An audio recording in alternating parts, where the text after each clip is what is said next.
Alhamdulillah. Alhamdulillahilladzi ja'ala al-lughatal arabiyyah afdal lughat. As-salatu wassalamu ala ashrafil anbiya wal mursalin sayyidina wa maulana Muhammadin wa ala alihi wa ashabihi Rasulillah ajma'in, amma ba'd. Qala Allah Ta'ala fil Qur'anil Karim, a'udzu billahi minasy syaithanir rajim. Bismillahirrahmanirrahim. Subhanalladzi asra bi'abdihi laylan minal masjidil haram ilal masjidil aqsa alladzi barakna hawlahu linuriyahu min ayatina innahu huwas samiul basir. Wa qala aidan inna as-salata kanat 'alal mu'minina kitaban mawquta. Wa qala Rasulullah sallallahu alaihi wasallam sallu kama ra'aitumuni usalli.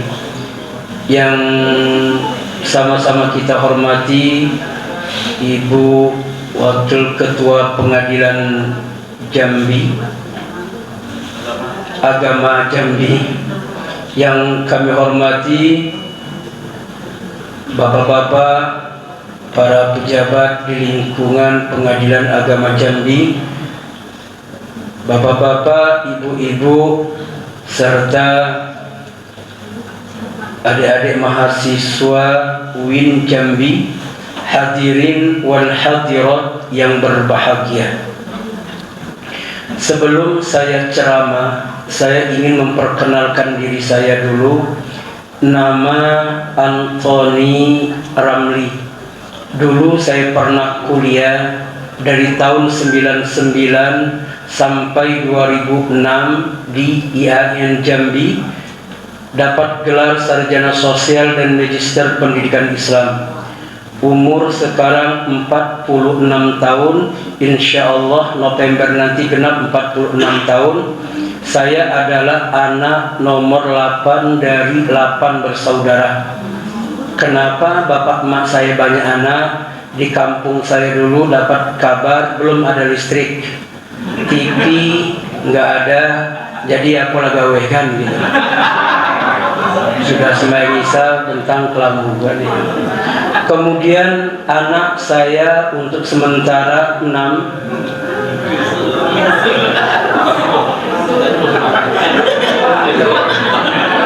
Ya. Anak saya untuk sementara 6 dari istri yang pertama. Narik nafas dulu. Ya.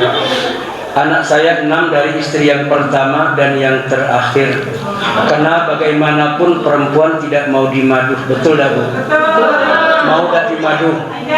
Seandainya di tangan kanan saya ada madu, di tangan kiri saya ada racun, ibu pilih yang mana?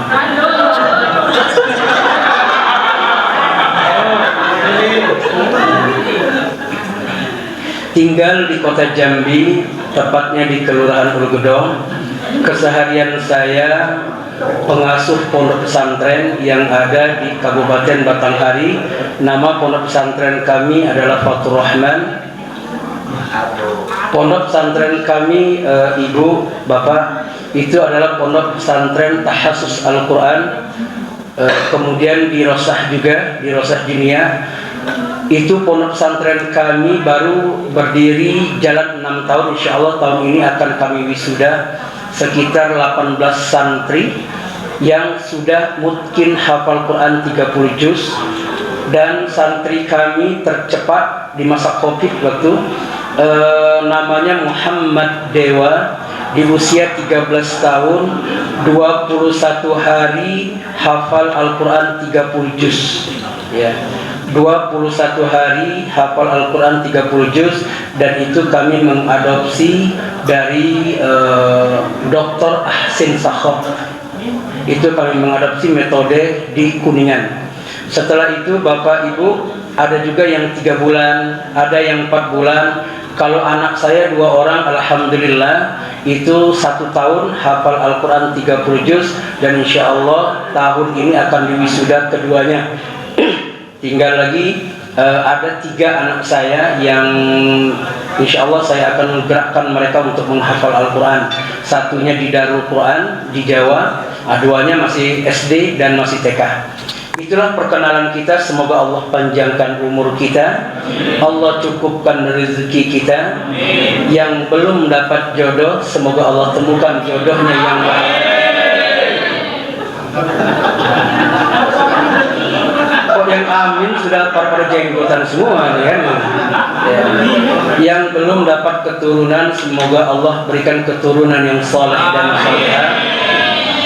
Kemudian yang punya penyakit, Allah angkat penyakitnya. Amin. Yang terlilit utang, semoga Allah mudahkan untuk melunasi hutangnya. Amin. Kalau sudah lunas, mohon jangan hutang lagi. Amin. Ya Rabbal Alamin. Ya, Bapak Ibu yang dirahmati oleh Allah, ini hari kita memperingati Isra dan Mi'raj. Itu ada kotak warawiri itu. Kotak warawiri minta diisi. Siapa yang mengisi, insya Allah tambah rezeki. Siapa yang tidak ngisi, semoga cepat.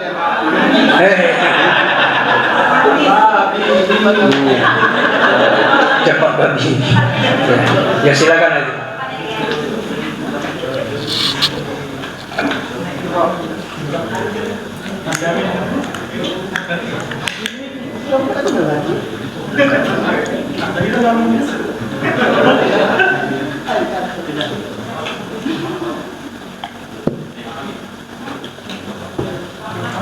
Ya Pak, nyampe situ stop ya dulu Pak ya. Cara konsentrasi kan. Soalnya ada kecil gitu. Itu. Hati-hati di dalam kotak amal tuh ada piring tuh. Kalau uang logam pasti berbunyi dia. Bapak Ibu, ini hari apa yang disampaikan oleh Ibu Wakil Ketua tadi dan Bapak pengurus musola, kita memperingati Isra dan Mi'raj. Sudah 14 abad yang silam peristiwa ini terjadi. Saya mau tanya sama Ibu. Bu, Ibu, yang di luar juga Bu, apa arti Isra? Betul, perjalanan atau yang diperjalankan malam hari. Saya tanya sama Ibu, pernah jalan malam enggak Bu? Kemana? Ke mall, ke pasaran gitu. Oke, betul. Tidak adil saya tidak nanya sama bapak-bapak. Sekarang satu kata lagi, Mi'raj. Apa arti Mi'raj Pak? Betul, naik ya Pak ya. Saya tanya sama bapak, pernah naik malam hari Pak? Ya, naik motor ya, mobil. Ada 2 peristiwa yang melatar belakangi terjadinya Isra dan Mi'raj ini. Waktu itu usia beliau 51 tahun atau 10 tahun kenabian. Yang pertama yang melatar belakangi terjadinya Isra dan Mi'raj ini, istri beliau yang bernama Sayyidah Khadijah meninggal dunia. Siapa yang tidak sedih Pak, Bu? Ibu saja, Bu. Ibu, seandainya ibu punya suami, lagi sayang-sayangnya, suami meninggal dunia, sedih tak Bu? Mau tak nikah lagi? Pasti tidak Pak, jujur pasti tidak mau. Sekarang saya tanya sama bapak-bapak nih, jujur Pak. Saya tanya nih, Pak, seandainya istri bapak meninggal dunia, mau tak nikah lagi Pak? Ya. Pasti mau tuh lah. Bini masih ada, kepengen nikah lagi kan gitu. Ya. Sedih, bagaimana tidak sedih? Ya. Dari usia 25 tahun Rasulullah didampingi Sayyidah Khadijah. Khadijah orang terkaya nomor 3 di kota Mekah. Seluruh hartanya dikorbankan, disumbangkan, diwakafkan untuk dakwahnya Rasulullah. Dan meninggal Sayyidah Khadijah. Kadang-kadang mohon maaf Pak, kita dengan istri atau lagi waktu kita zaman-zaman tahun 90-an. Dulu saya dekat dengan orang rumah kan belum ada handphone. Dulu tahun 90-an kan handphone belum ada. Kemudian juga mau dekat orang rumah itu pakai surat. Surat itu kalau kita belinya di toko atau di Gloria atau di Tropi waktu dulu harganya 300, 400, 500, amplopnya 5, suratnya 10. Wanginya 7 hari 7 malam gak pernah hilang. Masih ingat gak coba ketua? Masih kan? Itu tengah malam Pak kita tulis itu kepada orang yang kita cintai. Kepada Adinda dipilah penantian. Salam rindu kangen selalu. Cup cup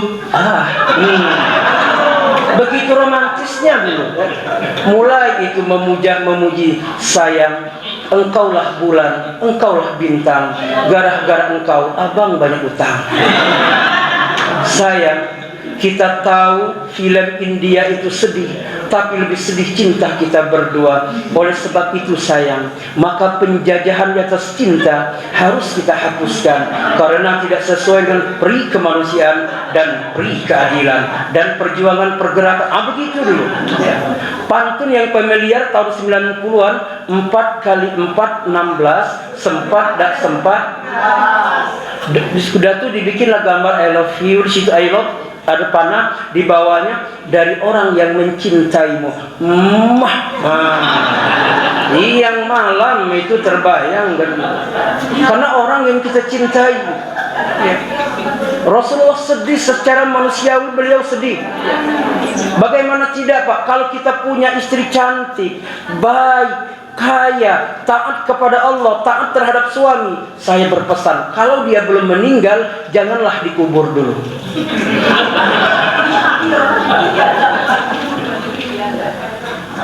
Ini gambaran kepada kita, manusiawi Rasulullah.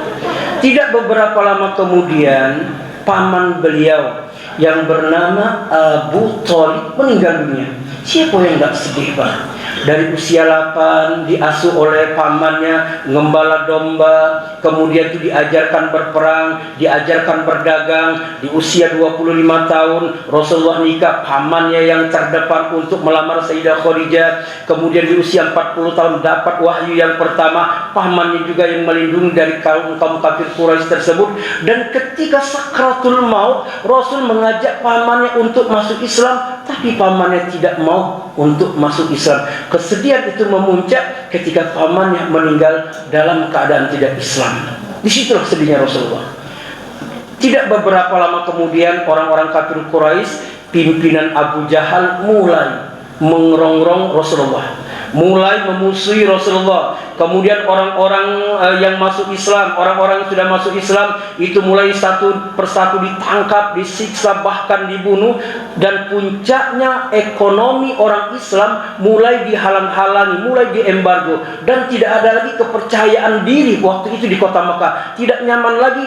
Rasulullah mengajak anak angkatnya yang bernama Zaid bin Harisah kemana? Ke kota Taif untuk minta perlindungan atau berdakwah ke negeri Taif. Taif itu Bapak yang pernah pergi haji atau umroh, jaraknya dari kota Mekah 100 kilo. Kalau naik bus itu perjalanan sekitar 1,5 jam. Kalau naik taksi itu perjalanan 1 jam. Ongkosnya kalau naik taksi, kalau kemarin itu 2023 saya ke sana itu masih 50 real.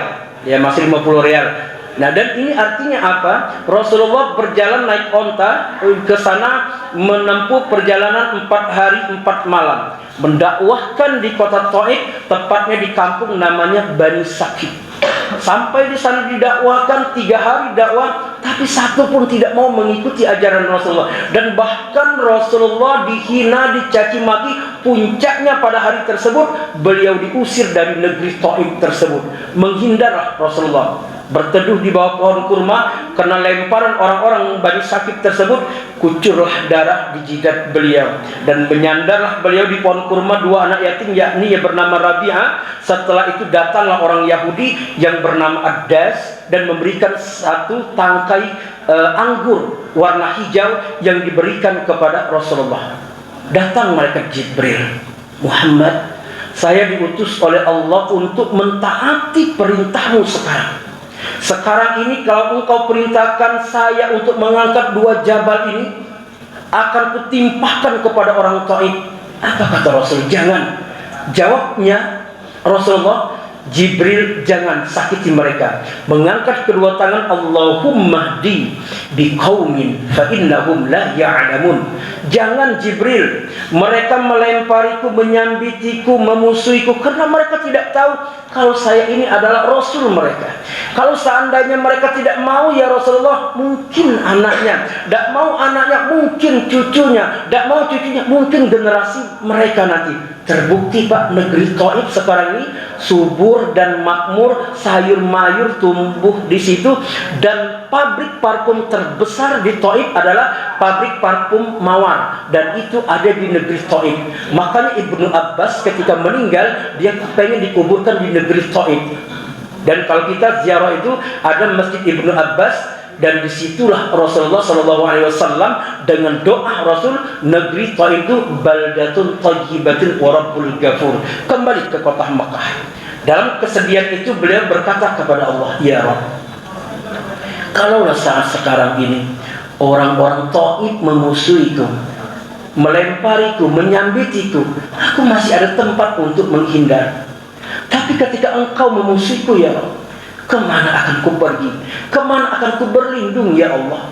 Dan kesedihan itulah dikatakan tahun Amul Khuzni, atau tahun suka duka, atau tahun kesedihan. Am artinya tahun, Khuzni artinya suka duka atau kesedihan. Dan inilah gambaran kepada kita, Rasulullah langsung pulang ke kota Mekah. Ada yang mengatakan beliau di rumah bibinya, ada yang mengatakan tidak jauh di dekat Ka'bah. Pada malam tersebut, pada tanggal 27 Rajab, beliau diambil oleh malaikat Jibril dan dibawa ke sumur Zam-Zam. Ya, ke sumur Zam-Zam. Ustaz, sumur Zam-Zam di mana? Sumur Zam-Zam itu 21 meter dari Ka'bah. Ini saya gambarkan. Ini Ka'bah segi empat, ini Hajar Aswad, ini Iraqi, ini Sami, ini Yamani. Ini Iraqi. Kemudian ini ada pintu Ka'bah. Pintu Ka'bah dengan Hajar Aswad itu namanya Multazam. Ada 3 tempat yang mustajab di Ka'bah, Pak. Yang pertama Hajar Aswad, yang kedua Multazam, yang ketiga adalah Hijr Ismail. Hijr Ismail ini yang ada pancoran emas beratnya 11 kilo, dan orang yang sholat sunnah 2 rakaat di situ, maka dia sama sholat di dalam Ka'bah. Makanya kalau mencium Ka'bah Hajar Aswad, saya kasih tip untuk mencium Hajar Aswad itu jangan nyogok. Nyogok sekarang ini 75 sampai 150 real. Tapi itu zalim. Bagaimana Ustaz caranya? 2 jam belum masuk waktu sholat, tawaf sunnah. Tawaf sunnah keliling gitu. Nah, nanti pas masuk waktu sholat, biasanya askar itu atau polis itu akan mengusir orang yang baru masuk. Yang sudah tawaf itu akan dibiarkan mengecil, dan bisa kita mencium Hajar Aswad tersebut tanpa kita sikut-sikutan dengan orang-orang lain. Nah, setelah itu Bapak Ibu yang dirahmati oleh Allah, ini pintu Ka'bah. Di depan pintu Ka'bah ada warna kuning, kaca kepalanya kuning, itu namanya Makam Ibrahim. Dari pintu Ka'bah ke Makam Ibrahim itu jaraknya 11 meter. Dari Makam Ibrahim ke sumur Zam-Zam ke depan, arah sebelah kanan ketika lampu hijau setelah tawaf itu di situ sumur Zam sekitar 10 meter, dan kedalaman sumur Zam-Zam sekarang ini kedalaman 30,5 meter. Di mana disalurkan air Zam-Zam itu pipa banyak, salah satunya di samping rumah Rasulullah. Rumah Rasulullah di mana Ustaz? Kalau kita keluar dari Babus Safa Marwah atau dari Ka'bah Ka'bah itu kalau kita menuju Safa Marwah itu 75 meter. Dari pintu Safa Marwah menuju rumah Rasulullah sekitar 100 meter. Nampaklah kalau lebih jelasnya, kan kalau kita keluar dari Babus Safa Marwah belok kanan menuju WC 3 atau menuju tempat pelataran pintu Masjidil Haram yang paling dekat. Kita belok kiri, kalau kita lurus ketemu WC. Itu WC pertama kali yang terbesar di dekat Masjidil Haram, itu adalah WC rumahnya Abu Jahal. Nah, rumah Abu Jahal sekarang dijadikan WC. Kita naik ke lantai atas WC tersebut, nampaklah sebelah kiri arah ke terminal, ke Masjid Jin atau Sajarah atau ke Ma'ala. Itu nampak rumah Rasulullah, catnya warna kuning, bertulisan Maktab Al-Mukarramah. Di samping rumah Rasulullah itu, kalau sekarang ini berpagaran plastik hijau yang seperti ini, itu bertulisan Made in China. Itu rata-rata Made in China semua tuh pagar-pagar itu. Nah, kemudian di samping kanannya itu rumah Rasulullah ada tempat penampungan air Zam-Zam. Sekarang ini tidak dibuka lagi untuk umum karena banyak mudaratnya daripada manfaatnya. Orang-orang Bangladesh, orang-orang India biasanya mulai buka jilbab, dimandi-mandi segala macam. Dan itulah askar tidak boleh lagi dan dibuka lagi untuk sekarang ini, untuk umum sekarang ini. Nah, inilah gambaran kepada kita. Kembali lagi, Rasulullah dibaringkan di dekat sumur Zam-Zam. 2 kali Rasulullah dibedah. Pertama usia 4 tahun di Bani Sa'ad sama ibu susunya, yakni Halimatus Sa'diyah. Kemudian yang kedua ketika beliau sebelum di Isra wal Mi'rajkan. Artinya membersihkan hati beliau, mensucikan sesuatu yang sudah suci. Karena bersumber dari hati, kan? Karena Al-Imam Al-Ghazali membagi hati kita itu menjadi 3. Yang pertama adalah qalbul marid, hati yang sakit. Hati yang sakit ini mempunyai bakteri dalam hatinya, SMS, senang melihat orang susah, susah melihat orang senang. Kanti naik jabat bukan main, paling-paling ngokok. Aduh, gedang nian emasnya paling-paling jual tanah. Mulai itu orang yang sakit hati itu. Kemudian yang kedua, qalbul mayyit, hati yang mati. Hati yang mati ini kuping-kuping badak, muka-muka tembok. Aturan sudah ada, masih dilabraknya juga. Ini tuh, hati sudah mati tuh. Dikasih nasihat tidak mempan, dengar suara azan tidak mempan, apapun nasihat tidak mempan, kecuali mati orang seperti ini. Yang ketiga, kata Al-Imam Al-Ghazali, yang terbaik itu adalah qalbun salim, hati yang selamat. Hati yang selamat itu bagaimana, Ustaz? Yang menautkan hatinya kepada Allah Subhanahu wa Ta'ala. Kembali lagi kepada hal tersebut, Rasulullah lalu dipersiapkan satu kendaraan yang bernama Buraq. Terdapat dalam Al-Quran, satu-satunya Al-Quran membahas tentang buraq tersebut terdapat dalam surah Al-Baqarah, yakadul barqu yakhtafu absarahum kullama adha'a lahum mashaw fihi wa idza adlama 'alaihim qamu walau syaa Allahu la zahaba bisam'ihim wa absarihim innallaha 'ala kulli syai'in qadir. Buraq, barqun. Rasulullah dalam satu hadis yang menjelaskan buraq itu wujudnya lebih besar daripada keledai, lebih kecil daripada kuda. Tahun 90-an beredar poster gambar buraq, kepala bidadari yang sangat cantik, perempuan cantik, bersayap warna putih, berpelanah bersulam empat emas, ditulis itu buraq Rasulullah Shallallahu Alaihi Wasallam. Itu adalah penistaan agama. Tahun 97-98 ditarik dari peredaran. Itu buraq itu kata Rasulullah lebih besar daripada keledai, lebih kecil daripada kuda, dan wujud aslinya wallahu a'lam bishawab, tidak diterangkan di situ. Nah, kemudian Bapak Ibu yang dirahmati oleh Allah, langsung diisrakanlah Rasulullah dari Masjidil Haram ke Masjidil Aqsa. Dari Masjidil Haram ke Aqsa jaraknya 1.500 km. Kalau kita terbang pakai pesawat menggunakan Saudi Airlines, itu penerbangan 1 jam ke Bethlehem atau Al-Quds atau ke Palestina. tempatnya Masjid Aqsa tersebut. Nah, sesampai di sana, perjalanan Isra ini 1.500 km sudah pernah ditempuh oleh Rasulullah ketika berdagang ke negeri Syam. Perjalanan 18 hari 18 malam sampai juga 20 hari 20 malam menunggangi onta. Itu perjalanan. Artinya itu dikatakan alam nasut, alamnya manusia, atau kita kenal dengan alam metafisika yang bisa dijangkau real. Itu tempatnya ada dan bisa kita laksanakan walaupun itu jaraknya 1.500 km. Setelah itu beliau disuruh menjadi imam atau pemimpin para nabi di Masjid Aqsa tersebut. Setelah itu beliau langsung dimi'rajkan dari Baitul Izzah ke langit pertama sampai langit ketujuh. Langit pertama sampai ketujuh itu namanya alam malakut atau alamnya malaikat. Tapi setiap tingkatan langit ditunggu beberapa nabi. Langit pertama kita kenal dengan Nabi Adam. Langit kedua ditunggu dengan Nabi Yahya dan Isa. Langit ketiga ketemu dengan Nabi Yusuf. Langit keempat ketemu dengan Nabi Idris. Langit kelima ketemu dengan Nabi Yunus. Langit keenam ketemu dengan Nabi Musa. Dan langit ketujuh ketemu dengan Nabi Ibrahim. Dan disitulah Rasulullah menghadap Allah di Sidratul Muntaha. Sidratul Muntaha, mustawa ke ars dan menghadap Allah, itu dikatakan namanya alam lahut atau alam ketuhanan. Jadi ada 3 alam Rasul lalui. Pertama alam nasut, metafisika, yang real, yang bisa nyata dijangkau. Yang kedua itu alam malakut, alamnya para malaikat. Manusia tidak bisa di situ. Tapi kehendak Allah, para nabi berada di langit pertama sampai langit ketujuh.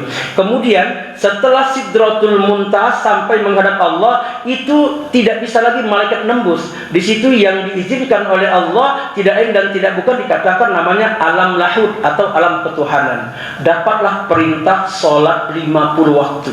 Turun Rasulullah tidak lagi neko-neko dan ketemu Nabi Musa. Berdialog di situ, Muhammad, kau naik ke atas.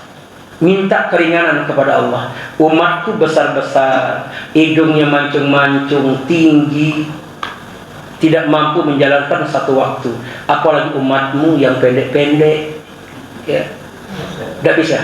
Mintalah. Akhirnya ketika minta itu dapatlah kurang jadi 5 waktu.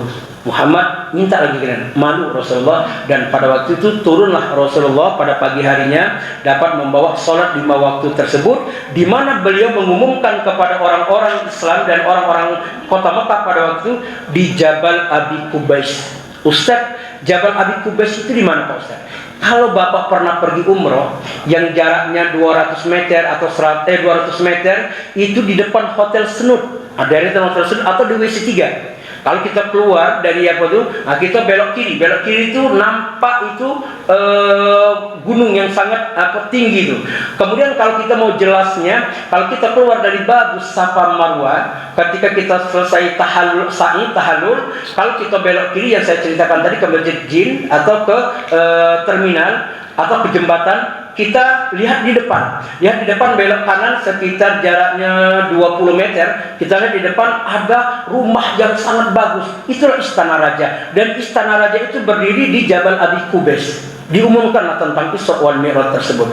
Orang Islam ada sebagian yang murtad, tidak percaya ini tentang peristiwa tersebut. Setelah itu Abu Jahal jingkrak ini Muhammad semenjak meninggal istrinya udah mulai nggak benar nih. Akhirnya apa? Ada satu sahabat yang tidak datang pada waktu itu. Siapa dia? Abu Bakar. Dicarilah Abu Bakar dan wahai Muhammad, ceritakan kepada Abu Bakar. Firasat Abu Jahal, seandainya ini Muhammad menceritakan Isra wal Mi'raj ini tidak dipercaya oleh Abu Bakar, tamat riwayatmu Muhammad di kota Makkah ini. Setelah itu diberitahu, apa kata Abu Jahal? Ya Abi Bakrin, Kisah Muhammad. Hai Abu Bakar, apakah kau percaya dengan kebohongan Muhammad? Apa jawab Abu Bakar? Hai Abu Jahal, lau qala Muhammadin al-adan zalik wallahu saddaqtu. Kalaulah berita itu bersumber dari Rasulullah, dari Muhammad, di balik jabal ini ada pasukan ini menyerang kita, dan ketika kulihat tidak ada pasukan di situ, dan itu Muhammad yang mengatakan, demi Allah saya akan percaya. Jangankan itu peristiwa ini akan kupercaya. Maka Abu Bakar digelarkan as-Siddiq. Dan sholat mulai diperintahkan dalam ayat aqimis shalah taliduluki syamsi ila ghasaqil laili wa qur'anal fajr. Taliduluki syamsi itu menunjukkan waktu sholat zuhur dan asar. Ila ghasaqil lail itu waktu maghrib dan isya. Wa qur'anal fajr itu menunjukkan waktu sholat subuh. Apa sih sholat tersebut? Sekarang esensi dari Isra wal Mi'raj itu sholat. Kalau kita tidak zakat Bapak Ibu, kita tetap Islam. Kalau kita tidak puasa, tetap kita orang Islam. Kalau kita tidak haji dan umroh, tetap kita orang Islam. Tapi kalau kita tidak sholat, Rasul sudah menegaskan. Yang membedakan kita Islam dan kafir itu ya sholat. Kalau kita tidak sholat, kafir kita. Maka jangan pernah kita meremehkan sholat. Makanya rumusnya sholat itu, sebelum sholat itu ada namanya pintu wudhu. Sebelum berwudhu ada bersuci dari hadas kecil.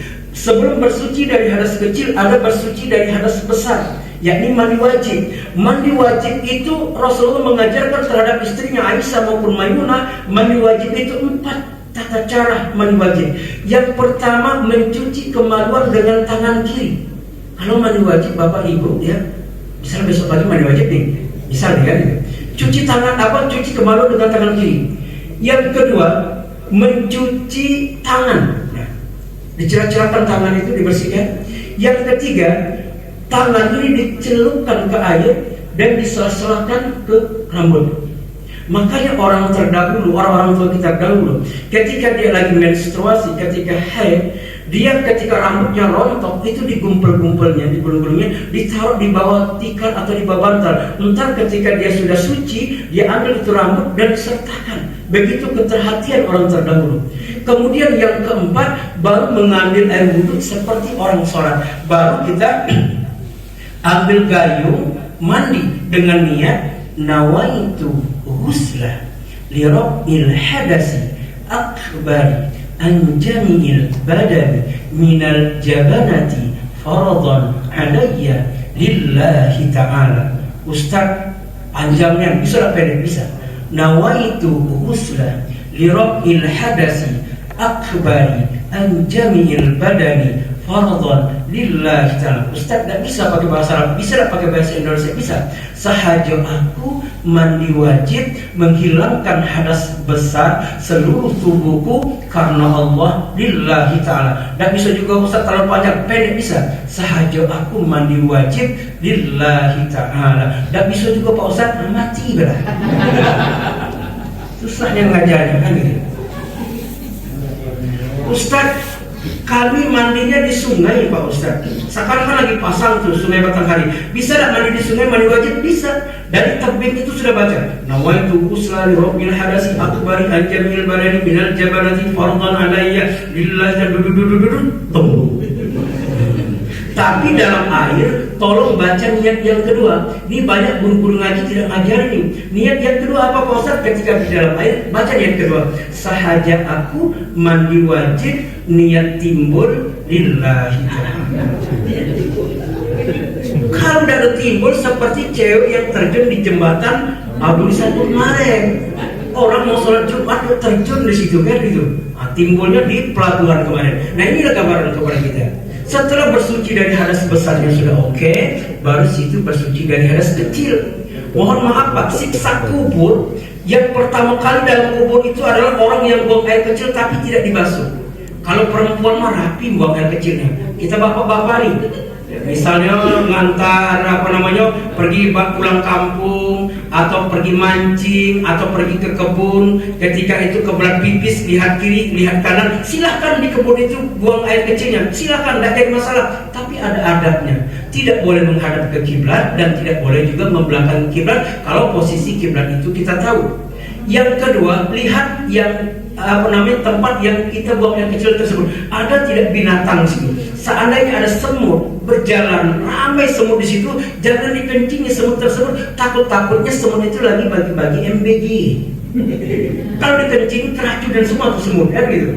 Nah, setelah itu baru kita jongkok. Jongkok kaki kiri ke depan, kaki kanan ke belakang. Nah, setelah itu baru buang air kecil, dihentakkan kaki kanan 3 kali dengan nada dan dibasuh Pak, jangan tidak dibasuh. Pakai apa Pak Ustaz kalau tidak ada air? Pakai batu.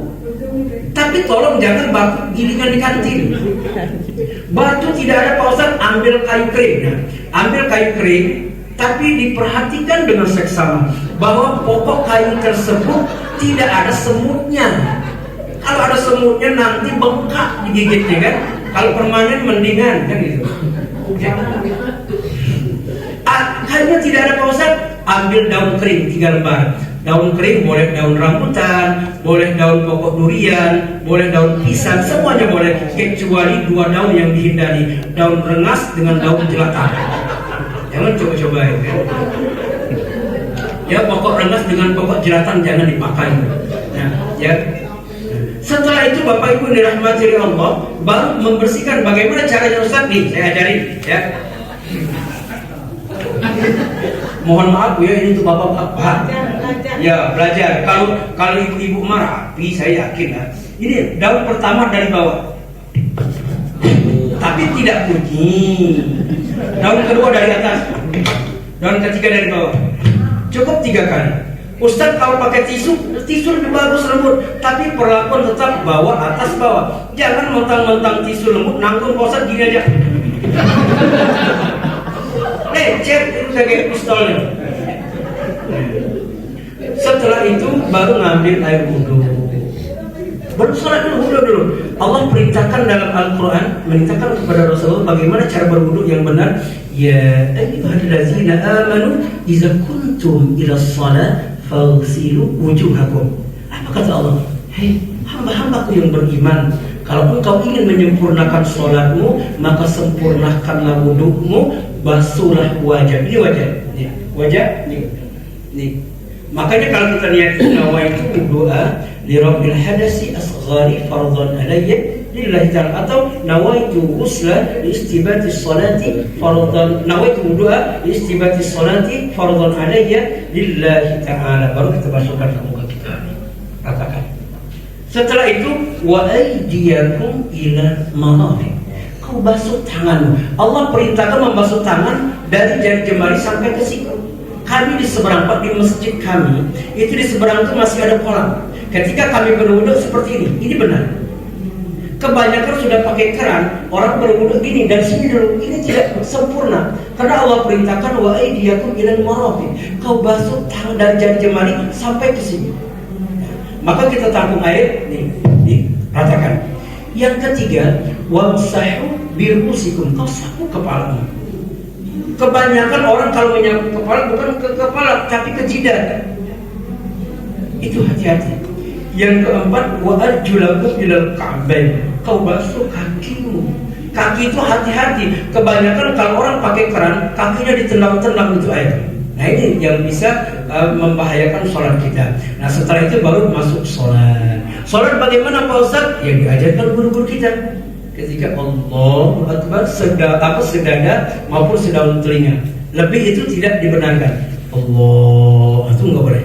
Ini Allah Akbar. Di mana ditaruh tangan? Sodru wabatun, antara dada dengan perut. Ini patokannya pergelangan. Ini patokan pergelangan. Ya. Patokan, mohon maaf saya bukan mengajari, cuma mengingatkan kembali. Patokan pergelangan. Nih, tidak boleh itu ke sini. Ini boleh, ini boleh. Tuh. Kemudian sodru antara dada dengan perut. Nah, setelah itu banyak kekeliruan ketika orang sholat. Itu ketika ruku. Ruku banyak yang bermasalah itu Bapak. Macam mana ruku yang orang sholat kayak gini? Ya. Allah. Rasul memerintahkan makin kau tekan. Tidak melebar, tidak menutup, tapi gini, dicelahkan dikit, tekan kepala lutut. Nih, rasa ketarik, itulah namanya ruku yang sebenarnya. Nah setelah itu baru i'tidal. Sami Allahu liman hamidah. Ketika kita i'tidal tersebut sempurna, tak perlu berdiri. Ini kadang-kadang Allahu Akbar, Sami Allahu liman hamidah, Rabbana walakal hamd. Allah. Ketika kita sujud, sentuhkan kepala lutut dulu, baru tangan, baru jidat. Allah, baru telapak tangan, baru jidat. Ustaz pinggang sakit boleh telapak tangan, untuk menyangga kepala lutut boleh. Yang tidak boleh kan jidat keluar. Itu nggak boleh. Sholat juga Bapak, sholat itu tidak boleh banyak gerak.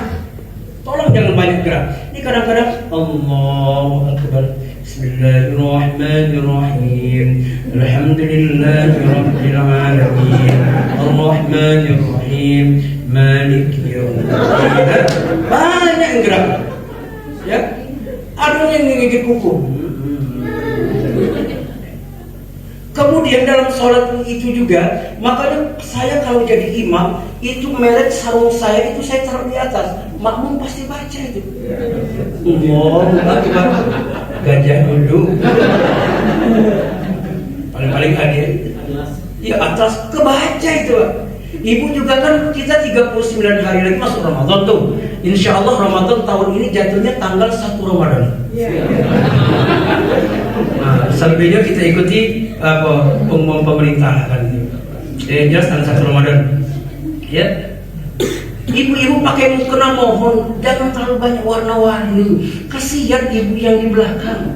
Ketika sholat Allahu Akbar, ini COD, Shopee atau beli di mana? Kepikiran itu. Kan sekarang ini untuk menarik bangsa pasar kan, ibu ini kan tidak ada lagi bentuk keranjang, cuma keranjang kuningnya yang bahaya kan.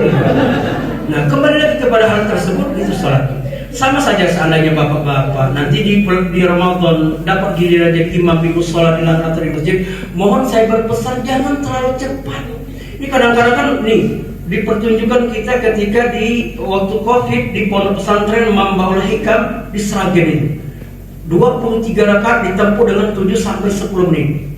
Allahu Akbar. Bismillahirrahmanirrahim. Alhamdulillahirabbil alamin. Arrahmanirrahim. Maliki yaumiddin. Iyyaka na'budu wa iyyaka nasta'in. Ihdinas siratal mustaqim. Siratal ladzina an'amta 'alaihim ghairil maghdubi 'alaihim waladdallin. Amin. Bismillahirrahmanirrahim. Allahu samad lam yalid wa lam yulad wa lam yakul lahu kufuwan ahad. Allahu akbar. Sami'allahu liman hamidah. Pasti orang tua merutuk.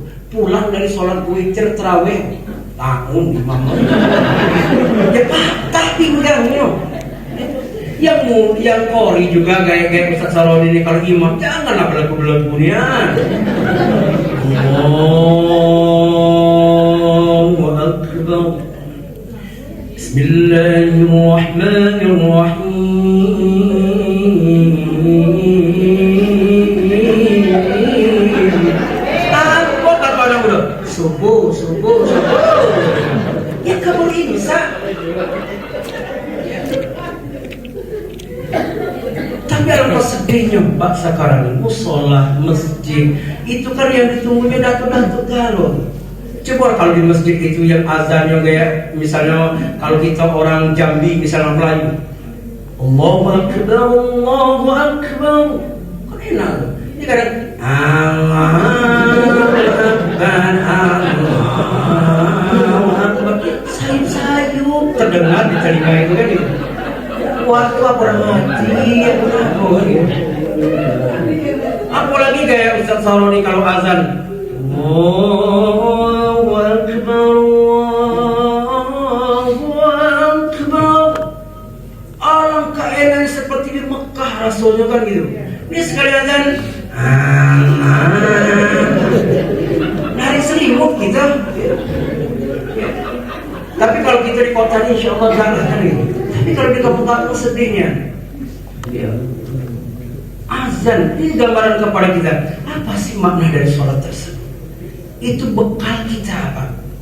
Ketika kita menghadap Allah nanti yang ditanya bukan harta kita, bukan jabatan kita, yang ditanya, yang dihisab pertama kali adalah tentang sholat kita. Kita ini bakal mati, ya Bu? Bu? Ya. Mati. Kita ini bakal mati Bu, presiden, gubernur, wali kota, bapak-bapak, ibu-ibu, mati. Kita ini bakal mati Pak. Ketika orang sudah mengumumkan, kalau kan di seberang itu ketika ada orang meninggal dunia, diumumkan di masjid atau di langgar atau di musola, Inna lillahi wa inna ilaihi raji'un. Telah berpulang ke rahmatullah Fulan bin Fulan. Jenazahnya akan disolatkan dan dikebumikan setelah sholat asar. Harap maklum, ya Allah, ketika kita meninggal di dalam kamar, kita ditelanjangi, baju dilepas, aksesoris kita dilepas, cincin dilepas, kita terbaring, kita di tengah rumah pakai bantal satu, tidak pakai guling lagi, kita diselimuti dengan kain panjang. Kain itu merek Cap Batu, harganya 30.000, belinya di pasar di depan Masjid Raya, nama pasarnya Los Angeles. Di mana belinya Pak Ustaz? Di depan tokoh barbar. Nama yang jaga toko itu adalah Ameng Cino. Karena beli sarung situ murah kan. Saya kadang-kadang beli untuk para ustadz itu beli sarung situ. Kodiannya murah situ kan itu. Sekarang udah mahal situ. Tahu? CC itu mahal sekarang kan gitu. Dulu lah, saya memang kalau beli sarung kayak 3 kodi, 4 kodi, beli dari situ dulu murah-murah kan. Merek Gajah Duduk, apa Gajah Terlentang juga dari situ kan, murah. Nah setelah itu Bapak Ibu, apa? Kita sudah terbaring kaku di situ. Tidak ada, terputus amal ibadah kita. Makanya syair yang disampaikan, yang diriwayatkan oleh Haji Roma Irama itu sangat menyentuh hati kita. Apa syairnya? Badan pun tak berharga, sesaat ditinggal nyawa. Anak istri tercinta tak sudi lagi bersama. Secepatnya jasad dipendam. Teng teng teng teng teng. Secepatnya jasad dipendam, karena lagi tak dibutuhkan. Semula dirinya dipuja, kini bangkai tak berguna. Oh, dari kamar yang indah, kasur empuk tilam putih, kini harus berpindah ke dalam perut bumi. Kalau lagu-lagu mak kita, bila Israel, apa yang kita banggakan? Jabatan tinggal, ibu punya motor bagus tinggal, punya mobil bagus tinggal, punya suami gagah tinggal, apalagi suami buruk. Masih hidup kita tinggalkan ya. Janganlah gitu, bukti jodoh kan. Sholat itu menentukan. Makanya ketika sholat itu fahsya wal munkar, mencegah perbuatan keji dan munkar. Fahsya itu tafsirannya adalah nafsu, sesuatu yang bersumber dari perut. Apa yang dari perut itu tadi. Saya Pak jadi dosen 12 tahun, tapi saya stop jadi dosen karena saya dosen di salah satu kampus namanya Unbari. Dari 2009 saya dosen sampai 2022. Saya tidak sanggup melihat mahasiswi Unbari, tahu dari apa? Kampus umum. Saya pakai peci ngajar saya. Ketika ngajar itu ada mahasiswi kan saya wajibkan pakai jilbab. Nah dia Islam, nah dia Hindu, saya wajibkan mereka menutup kepalanya kan. Kadang-kadang ini tertutup jilbab, tapi di sini agak kebuka gitu. Ketika saya melihat dan menerangkan mata kuliah itu serba salah saya. Kan kebuka itu, dilihat awal ustaz gitu. Tidak dilihat.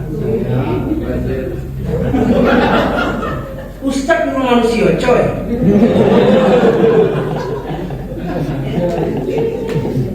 Nah makanya saya stop lah, saya lebih asik di pondok lah sekarang ya. Lebih asik di pondok, kenapa? Ya di usia kita sudah 40 ini tidak usah lagi genit-genitan. Tidak tahu Pak yang kasus-kasus ini, banyak usia 40.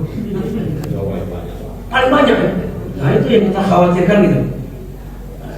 Angka pernikahan 5.000, tapi angka perceraian 30% dari 5.000, itu gawat kan itu. Nah ini gambaran kepada kita, artinya apa Bapak Ibu yang dirahmati Allah, salatlah kita. Tidak ada lagi pertolongan lain kecuali sholat. Makanya orang di dalam kubur itu ketika ditawari hidup kembali, sudah dijelaskan laula akhartani ila ajalin qarib. Fasaddaqa wa kum minas shalihin. Ya Allah, hidupkan kami sebentar, kami akan bersedekah. Artinya apa bersedekah itu? Kami nak bangun masjid, kami nak bangun madrasah, kami nak wakaf, kami nak infak, baru beramal soleh. Artinya apa Bapak? Ketika kita meninggal nanti, maka masa hidup kita inilah kita manfaatkan untuk ibadah. Ini musola luar biasa. Masuk dingin, ya, sejuk, karpetnya bagus. Ini per meternya sekitar 2,5 juta. Ya, karena saya panitia masjid juga Pak tahu kan itu. Ada yang juga sampai 3, 4 juta, 5 juta karpet itu. Gaya di masjid Raudhah itu. Kalau masuk ya Allah dingin, nyaman sujud gitu ya. Lembut rasanya. Ini sekali sujud, rupanya ada hitam putih di sini. Rupanya cicak. Ya, kapan lagi gitu ya? Kita beribadah, ini musola dekatnya. Ketika sudah masuk Allahu Akbar, Allahu Akbar, ya tinggalkanlah. Di Mekah itu tinggal di Mekah Madinah itu. Ketika Allahu Akbar, tinggalkannya tokoh itu. Tapi mereka tidak kekurangan harta. Ada satu pesantren tahun 2011, saya teliti Pak. Kenapa pesantren ini kaya betul? Omsetnya per tahun itu per bulan itu 1 miliar. Namanya Pondok Pesantren Al-Tikab Ciwidey Bandung. Pimpinan Kiai Haji Apandi almarhum baru meninggal kemarin. Beliau ini saya tanya Pak Yai, kenapa ini bisa menghasilkan omset 1 miliar? Mereka kan mengumpulkan sayur mayur yang ada di dekat Gunung Ciwidey tersebut, entah stroberi, kangkung, kemudian kentang, wortel, palawija yang lainnya, kemudian dikemas, dicuci, dikemas, kemudian dikirim ke market-market yang ada Jakarta, Bandung, dan itu omsetnya 1 miliar. Dan apa penyebabnya? Mereka 15 menit sebelum sholat, mereka sudah meninggalkan pekerjaannya. Mereka tuju kemana? Ke masjid. Itu pondok pesantren tersebut. Kalau kita kantor sudah terdengar, bentar lagi masuk istirahat, aku sholat nih. Nah, langsung kita bergegas sholat kita kan. Takut kalau seandainya sekarang kita mampu berjalan kaki untuk sholat berjamaah, saya instruksikan sholatlah kita. Jangan sampai nanti kita digotong pakai ringgo, pakai keranda atau pakai kurung batang. Tahu yang pelajar Malaysia? Untuk mikul jenazah itu apa kalau Malaysia? Keranda, ringgo, kurung batang. Kalau bahasa Betawinya kurung batang, kalau bahasa kitanya itu ringgo kan. Ingat, keranda itu ajaib. Makanya ketika kita lewat keranda itu kali-kali selfie lah kita. Assalamualaikum guys. Sekarang keranda di belakang saya.